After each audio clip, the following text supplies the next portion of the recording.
Greetings. Here is the demonstration for the latest week 6 assignment, the game of war. Uh, it was suggested this game be broken down into 3 classes and implemented from there. So I have created a card class, a deck class, and a player class. Uh, Card class is pretty simple. It only contains 2 private members, rank and suit. And suit is represented by integers 0 through 3, 4 different suits, obviously. We have getters and setters. We have a default constructor, and we have a constructor that will set both rank and suit uh, when called. The next class here is the deck class. The deck class contains cards. Um, I implemented this as an array list of cards.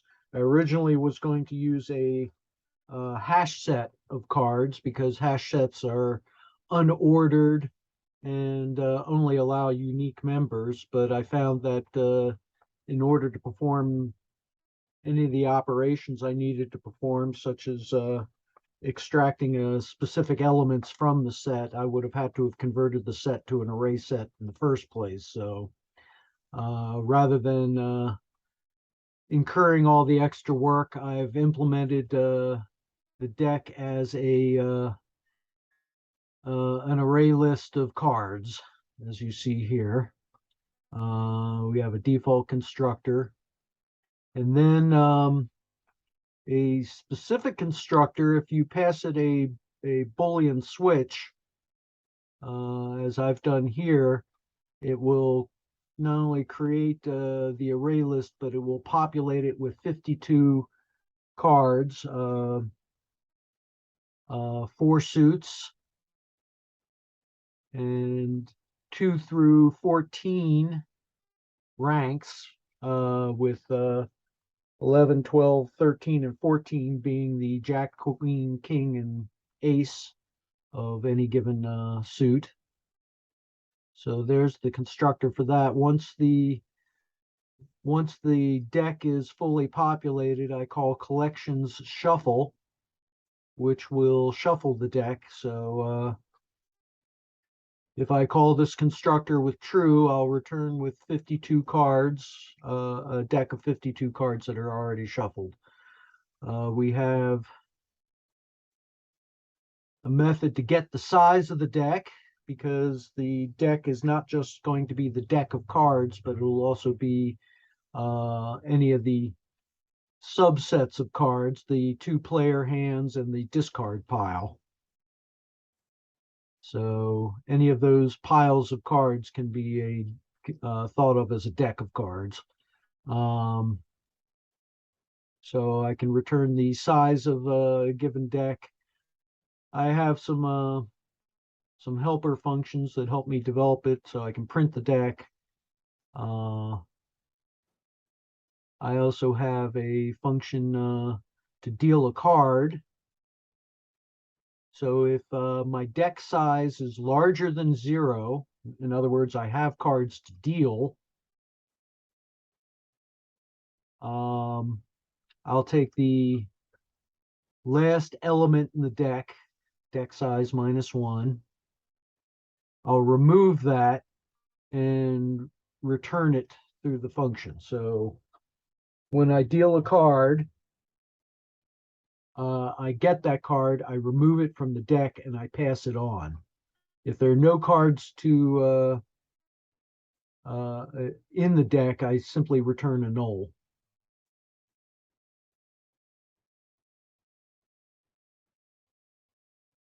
Um, Otherwise, we have a basic getter and setter for the decks. And how I put it all together is through the player class, which acts as my application class.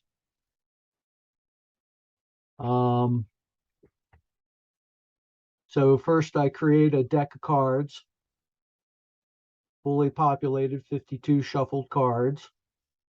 Then I create an empty hand for player one, player two, hand one, hand two, and the discard pile, which is also an empty pile. Two placeholders for cards to be able to compare them as they're being played in the game. So I've created a deck of 52 cards with this constructor here, 52 shuffled cards. I then deal out the deck to both hands. And this is pretty much hardwired. Each hand gets 26 cards, which will leave the deck empty and 26 cards in each hand. We then go to play the game of war. So while everybody has cards in their deck, hand one, his size is greater than 0. Hand two, get deck size is greater than 0. While everybody has cards to play, each player discards a card into the discard pile. The cards are then compared. If card one is from hand one is greater than card two from hand two, the discard pile goes to hand one. Likewise, if not, the discard pile goes to hand two. And if both cards, and we're just comparing rank, we don't need to compare suits here.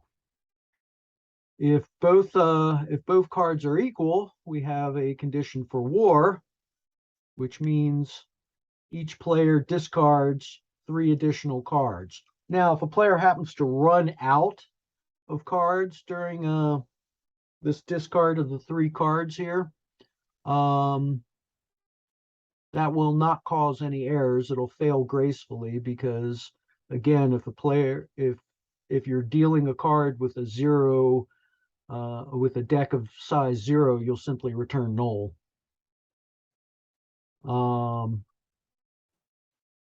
And then your size for your deck will show up 0, and that'll get checked again when you get to the top of this wall loop.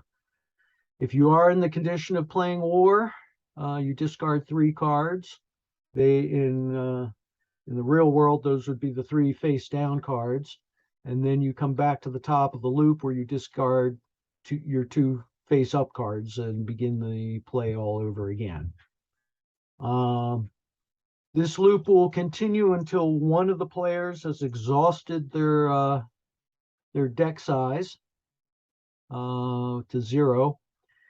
So we come out of the for loop and then we check to see who has a deck size of 0, meaning that the other hand wins. And that's the conclusion of the game. Let's fire off a couple examples and see how this works.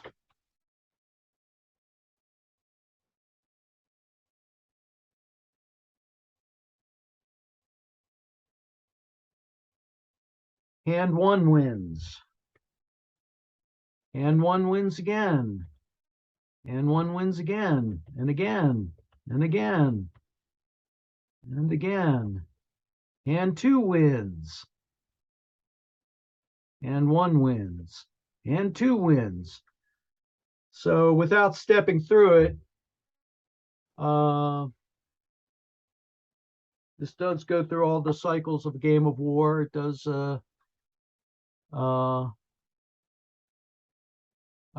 I could put a sys out in the war section here, and you could see how many times it actually hits war before continuing on.